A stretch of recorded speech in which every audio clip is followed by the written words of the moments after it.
And I give it 100% guarantee that you can never please everyone. You can't please everyone. You will never. People have different mentalities, and people have different tastes, and people have different everything. So there is no way for one person to be able to please everyone. But indeed, Allah subhanahu wa ta'ala gave you the capability to please Him. Because لا يكلف الله نفسا إلا وسعها.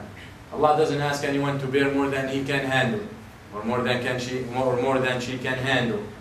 And at the same time, He wants you to please Him. That means pleasing Him is something achievable and something that can be done.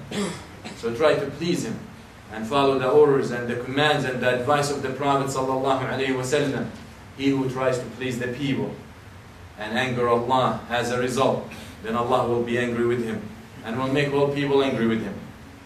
And he who tries to please Allah, even if it's going to lead to people being unhappy with him and unsatisfied and upset, Allah will be pleased with him and will make the people pleased with him. So invest in the right way. Invest with Allah subhanahu wa ta'ala, you never go wrong. So this person will go back to Allah, will go back to his people and to his family, that out of the nur that's coming out, and out of the brightness that's coming out of his body, and of each part of his body, they can recognize him. So he realized that, he says, don't you know me? I'm your son, I'm your husband, I'm your father, I'm your brother. You don't recognize me? They said, who are you? The blessings of Allah had taken over you. We cannot even recognize you. فَيَقُولَ أَنَا فُلَانِ بِنْ فُلَانِ. He will say, I'm so and so, the son of so and so. He identifies himself. انظروا هذا كتابي بيمين. This is my book with my right hand. This is my book. This is the time. Brothers and sisters, this is the time that we're all doing this for.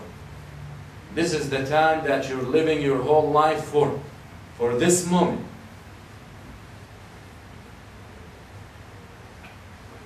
Right or left? That's what it boils down to. Right or left? So be wise and be smart. And don't choose to have your book in your left for something and for a desire from this dunya, or for a shahwa that will not last few seconds. People choose to even compromise this day and this moment for one shahwa and one desire, for a desire. So be aware and be smart. Be smart. تفنى اللذائذ ممن نال صفوتها من الحرام ويبقى الخزي والعار تبقى عواقب سوء في مغبتها لا خير في لذة من بعدها النار. Nothing. What kind of pleasure is that? All pleasures in this dunya, all pleasures, especially the haram ones, especially when you commit them in a haram way, you know what they leave behind? And I ask anyone, and I challenge anyone in this world who chose to fulfill his desire in a haram way, and for example, sexual desire. After you were done, what were you left with? Is this desire carrying on and you feel it every single second since then? Or for the person who has a little taqwa of Allah in his heart, and obviously when he committed that zina, that taqwa is gone, and then comes back. Iman goes and comes back. لا يزني الزاني وهو يزني وهو مؤمن. لا يزني الزاني يوم يزني وهو مؤمن. That the person, when he commits the disobedience, is not a believer at that moment. The iman has gone, is lifted, because if that iman was still with him, it will prevent him from such act. Know that for sure. So who wants to commit a ma'siyah, and while he's committing it, there is no iman? Iman is away. Iman running away from him. Iman doesn't want to be around someone who's disobeying Allah. So what if you die? You die without iman. All that you've been investing and building your whole life, you die without it. And then on the day of judgment, you meet Allah committing that ma'asi. You will be resurrected the way you died. So who dares? Who dares to disobey Allah and guarantee that, you know what, I repent, or I will make it through. I will commit the zina and make it through. So be aware. And I'm not saying that disobedience is kafir. And I'm not saying that the person, the Muslim, when he commits zina, becomes kafir. أعوذ بالله من هذا المقام. نحن لا نكفر بالمعصية ولا نكفر بالكبيرة. But what we're saying, your iman disappears and run away from you when you commit zina. I'm not saying you're kafir. Be aware of that. So who wants that? Who wants to die and be resurrected the way he died?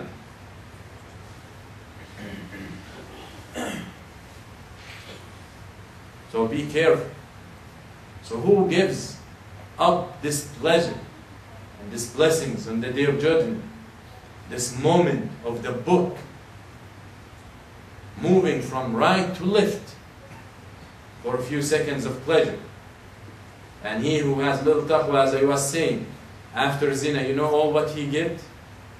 Regret and misery and heat in his heart. And he feels lashes on his back. And that is the punishment of al-ma'siyah. And that is the consequence of disobeying Allah. So what kind of pleasure you're talking about? What kind of pleasure is that, that you're sacrificing all this and you have to deal with all this afterward for a few seconds? Who is wise would do that? No one. No one wise would do that. So be aware. And what kind of pleasure is that when it's done in haram? That the consequence of it, you're thrown in hellfire. Imagine they tell you, we give you the okay. You want to commit zina, you want to go and commit fabrication or adultery, we will give you the okay. We will give you the okay. You want to kill, we'll give you the okay. You want to steal, we'll give you the okay. Anything you want to do, anything haram, you want to do. And usually, when things are forbidden, are desired. That's what it is. When things are forbidden, they become a desire. You come to a kid, and this is one of the ways that you should not tell kids or teach them. That is recommendation of people who are specialists in the field. And that is before them the advice of the Prophet ﷺ. That don't tell your kid not to do something he's not aware of.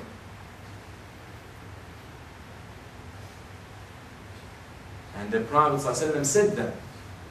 And then you come and now it's a psychology and laws taught in the schools and so invented this and so whatever is his theory. Do not tell your kids not to do things that they are unaware of. Because out of curiosity they're going to do. So if you never see your kid going around the plug, the electrical plug, don't ever take him there and tell him, don't ever put your finger in there. 2 seconds later, his finger in there and he is electrocuted. That is technique. So I'm telling you, if you were given the okay to do any of those disobedience, but they tell you, after you're done, we're going to take your finger and burn it with the matches. We're going to take your finger and put it on the stove, the hot stove. I don't think any wise person will accept it. So imagine when you are taking your whole body taken and put in the hellfire because of this. And if you think that your body the way it is today, you're a fool. If you think the body that you're going to have that will be thrown in the hellfire is the same size, like 6 feet, If you're that tall,